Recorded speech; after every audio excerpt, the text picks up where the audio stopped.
અને આને હું માર્કેટ પ્લેઇંગ કહું છું કે જે એકદમ તમને સીધું છે ને આવા 3-4 બોલ જો સરખા જાય તો તમને આખો રેશિયો ફરી જાય, રન રેટમાં ફરક પણ દેખાય.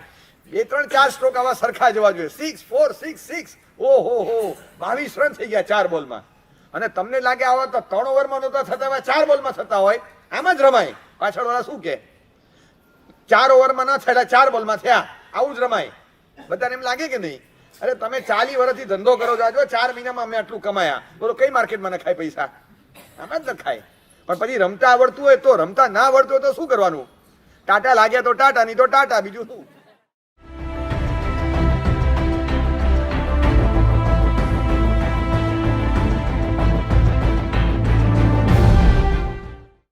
બ્લોટિંગ પેપર પર એક ડ્રોપ ઇંક પડે, આમ એક ડ્રોપ, અને પછી અવડું મોટું ધાબું હોય. તમે જોયું છે ધાબાનું ડાયામીટર 6 ઇંચનું હોય, એક ડ્રોપ 6 ઇંચ સુધી લાદી પર પાડો, બોલો જાય? પણ બ્લોટિંગ પેપર એને કહેવાય કે એક ટીપાને એવી રીતે બતાવે જેને વાટકો ભરીને સહી રેડી છે, એક વાટકો ઢોળ્યો છે એવું લાગે તમને. અને શું કહેવાય ખબર છે? વાતનું વતેસર કર્યું, વાતનું વતેસર કર્યું કહેવાય. એ વ્યક્તિત્વ આપણું એવું હોય, બ્લોટિંગ પેપર જેવું નાનું ટપકા જેવો ઇસ્યુ હોય એ બ્લોટિંગ પેપર એને આટલું મોટું એનલાર્જ કરી નાખે. બ્લોટિંગ પેપર જેવા નથી થવું. બીજું એક છે કાર્બન પેપર. એ છે ને અહીંયા કંઈક લખાય, અહીંયા પ્રિન્ટ ઉપજે, ખબર છે? એટલે મનમાં છાપ પડી જાય. શબ્દો કાનમાં ઝીલાય છે પણ છાપ મનમાં પડે. આ ઇનર લેયર છે, એની કાર્બન પ્રિન્ટ અહીંયા આવે છે. એકચ્યુઅલી લખાણ અહીંયા થયું છે તો અહીંયા થાય બરાબર, પણ એની પ્રિન્ટ અહીંયા મનમાં, બધું મને મનમાં બહુ અસર થઈ ગઈ તો આ કાર્બન પેપર કહેવાય. એવી અસર નહીં લેવાની. કેટલાક સોફ્ટ કોપી હોય, સોફ્ટ કોપી બહુ ખરાબ, જ્યાંને ત્યાં જેની તેની સામે જોઈએ એટલી પ્રિન્ટ કાઢી કાઢીને આપ્યા જ કરે. તમને ખબર છે ને શું કર્યું? તમને ખબર છે ને શું કર્યું? શું કર્યું? કાઢીને આપી દીધી. સોફ્ટ કોપી કહેવાય એને. કાર્બન પ્રિન્ટમાં તો એક જ વાર નીકળે, બ્લોટિંગ પેપરમાં એક જ વાર પ્રસે. હા તો સોફ્ટ કોપી જિંદગીમાં તેને હરખો કરવો પડે. ક્યારે એવા સોફ્ટ કોપી નહીં થવાનું કે જ્યાંને ત્યાં જેને ત્યાં એને સોફ્ટ કોપીમાંથી હાર્ડ કોપી કાઢી કાઢી જો વાંચો એને શું કર્યું, પ્રિન્ટ કાઢી કાઢીને આપવાની નહીં, બિલકુલ નહીં. આપણે સુધરવું છે. આગ લગાડવી નથી. એક સ્ક્રીનના કારણે બધું જ ઓટીટી પ્લેટફોર્મને, આ સોશિયલ મીડિયા એને એવો કરંટ આપ્યો છે, આખું કલ્ચર રોટ થઈ ગયું, સડી ગયું, ખરાબ થયું હોય એનું મૂળ કારણ આ છે. એટલે વોટ યુ વોચ એની પર બહુ મોટો તમારો મદાર છે કે what you be, what you R.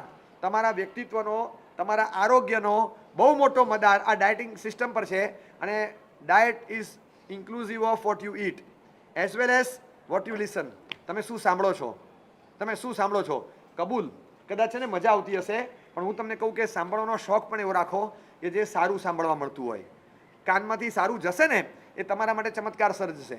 આ વિન્ડોઝ ઓપન છે, અંદરથી જે જશે એ અંદર ઉતરીને કંઈક અસર કરશે.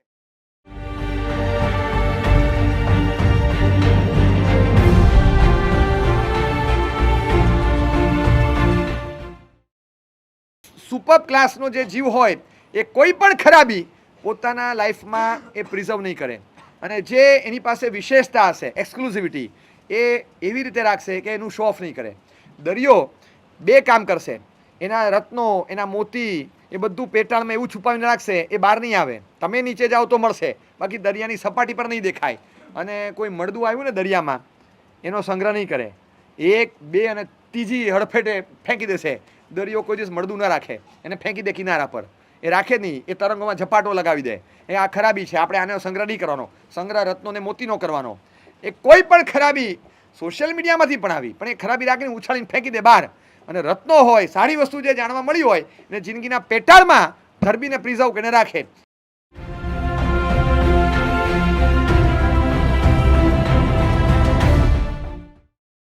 શિક્ષણ શેના માટે અપાય? The core principal and the core objective of education is not to commit a crime. We cannot educate a person how to commit a safer crime.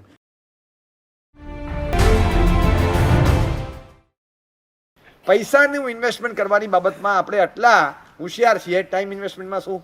હાથમાં આવવા દો રમકડું. સોશિયલ મીડિયામાં કેટલો ટાઈમ ખેંચાઈ જાય. ઇન્સ્ટા હજી હમણાં જ શરૂ કર્યું હતું અને મેં નક્કી કર્યું હતું, હજી મેં 1.5 કલાક પહેલા નક્કી કર્યું હતું કે 10 જ મિનિટમાં બંધ કરી દઈશ. મેં 1.5 કલાક પહેલા જ નક્કી કર્યું હતું કે 10 મિનિટમાં બંધ કરી જ દઈશ. અને હવે હું તમને છેલ્લા 20 મિનિટથી બોલું છું કે 2 મિનિટમાં બંધ કરું છું. અને ખરેખર તમને 3 મિનિટ પછી તમે જોવા આવજો, મેં 10 સેકન્ડમાં બંધ કરી દીધું હશે.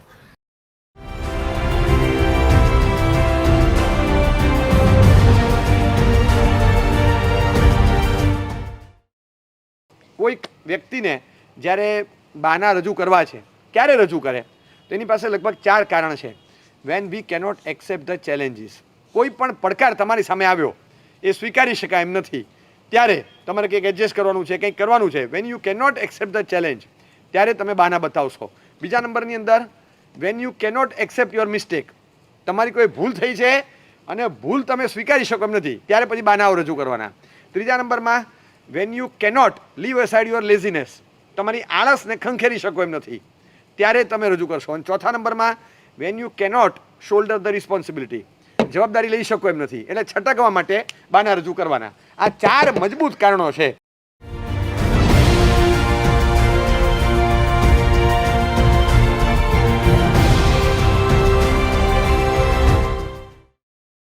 શ્રદ્ધા મારી લઈ ગઈ મંજિલે મને, હું રસ્તો ભૂલી ગયો તો દિશાઓ ફરી ગઈ. The direction may change if I am at a fault to reach my destiny. તો હું જ્યાં પહોંચવામાં ભૂલ કરતો હોઈશ તો ડેસ્ટિનેશન ફરીને લોકેશન બદલાશે, પણ તમે પહોંચશો ત્યાં જ.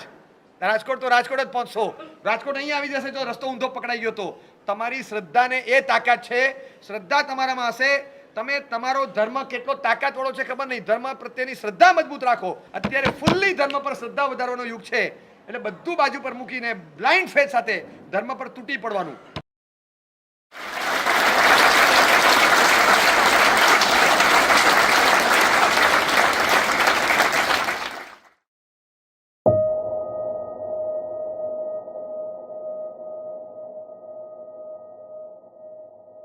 ઉપકારો છે અનંતાપના, સાહેબ મારા શીશ વરસાવજો. વરસ્યા વાદળ થઈ સ્નેહના, સાહેબ મારા શીશ વરસાવજો.